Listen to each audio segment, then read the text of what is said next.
दोस्तों ये है हमारी मिल्की वे गैलेक्सी यानी कहकशां, जिसमें बेशुमार अरबों खरबों की तादाद में सितारे मौजूद हैं। ठीक यहाँ इस जगह पर ये हमारा सितारा सूरज और इसके गिर्द घूमते हुए चंद निहायत खूबसूरत सियारे यानी प्लैनेट्स और उनके चांद भी मौजूद हैं। इन्हीं में से एक हमारा घर भी है।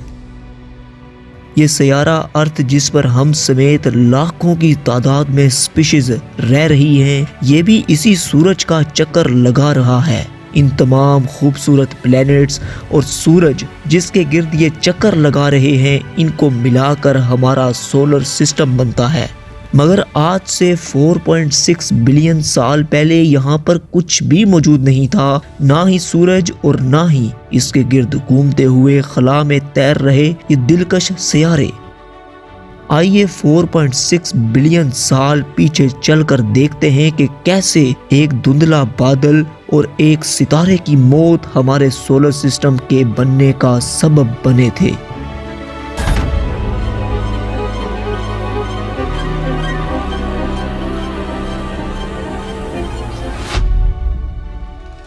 दोस्तों हम 4.6 बिलियन साल पीछे आ चुके हैं। इस वक्त यहाँ सोलर सिस्टम मौजूद नहीं है। कहानी शुरू होती है एक गैसेस से भरे बादल से, जो कि यहाँ मौजूद था, जिसे हम सोलर नेब्यूला के नाम से पुकारते हैं। ये धूल और गैसेस का गुबार करोड़ों सालों से यहाँ घूम रहा था, मगर अचानक से एक दिन एक बड़ा धमाका होता है। ये एक्सप्लोजन करीब मौजूद एक सितारे के फटने की वजह से हुआ था। इस एक्सप्लोजन को हम सुपरनोवा एक्सप्लोजन का नाम देते हैं, जो कि उन सितारों के साथ होता है जिनकी उम्र पूरी हो चुकी होती है।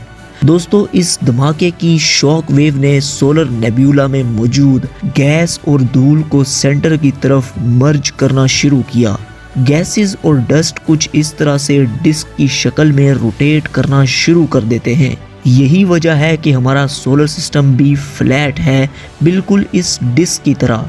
दोस्तों वक्त गुजरने के साथ साथ नेब्यूला में मौजूद सारा मटेरियल गर्मी और ग्रेविटी की वजह से कोर की तरफ बढ़ता गया, जो कि एक टाइम पर आकर इतना ज़्यादा इंक्रीज हो जाता है कि न्यूक्लियर फ्यूजन का रिएक्शन हुआ, जिसके बाद हाइड्रोजन हीलियम रिएक्शन देखने को मिला, यानी हाइड्रोजन गैस हीलियम में तब्दील होना स्टार्ट हुई और इसी से हमारा सूरज वजूद में आया। आज के दिन तक ये रिएक्शन सूरज में चल रहा है, जिसकी वजह से हमें धूप, गर्मी, रोशनी ज़मीन पर मिलती है। दोस्तों हम सब ने बचपन में पढ़ा था कि energy can never be created और not destroyed, it can only transform from one form to another, जिसका मतलब है कि एनर्जी को ना ही क्रिएट किया जा सकता है और ना ही खुद ख़त्म किया जा सकता है। ये हमेशा एक रूप से दूसरे रूप में तब्दील हो जाती है। बिल्कुल ऐसे ही हुआ था इस सारे प्रोसेस में। इस सोलर नेब्यूला का तकरीबन ज़्यादातर डस्ट और मटेरियल सूरज में आकर जमा हो गया था, तभी आज हमारे सोलर सिस्टम का 99.8% सिर्फ सूरज में मौजूद है। मगर दोस्तों बाकी का 0.2% भी ज़ाया नहीं हुआ। बाकी के 0.2% से बनते हैं 8 प्लैनेट्स और उनके सैकड़ों चांद, और इसके साथ साथ लाखों की तादाद में एस्ट्रॉइड्स, जो कि आज हमारे सोलर सिस्टम में मौजूद हैं। सूरज के बनने के बाद सबसे पहले वजूद में आता है हमारे सोलर सिस्टम का सबसे बड़ा प्लैनेट जुपिटर।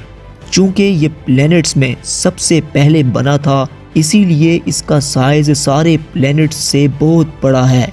जुपिटर को शुरुआत में ज़्यादा डस्ट और मटेरियल को इकट्ठा करने में काफ़ी वक्त मिला था, और साइंटिस्ट का मानना है कि अगर जुपिटर का साइज मज़ीद बढ़ जाता तो ये एक सितारे की शक्ल इख्तियार कर सकता था, यानी आज जुपिटर एक सियारा नहीं बल्कि सितारा होता। दोस्तों अगर आपको जुपिटर के बारे में मज़ीद जानना है तो हमारी इस वीडियो को देखना मत भूलिएगा। बाकी के सब प्लैनेट्स और उनके चांद इसी प्रोसेस से वजूद में आए थे, जिनके साथ हमारी ज़मीन की भी फॉर्मेशन हुई थी। वही ज़मीन जिस पर आज हम जिंदा मौजूद हैं, जो कि कायनात में अकलौती ऐसी जगह है जहाँ पर ज़िंदगी मुमकिन है, जहाँ पर लाखों की तादाद में स्पीशीज़ आबाद हैं।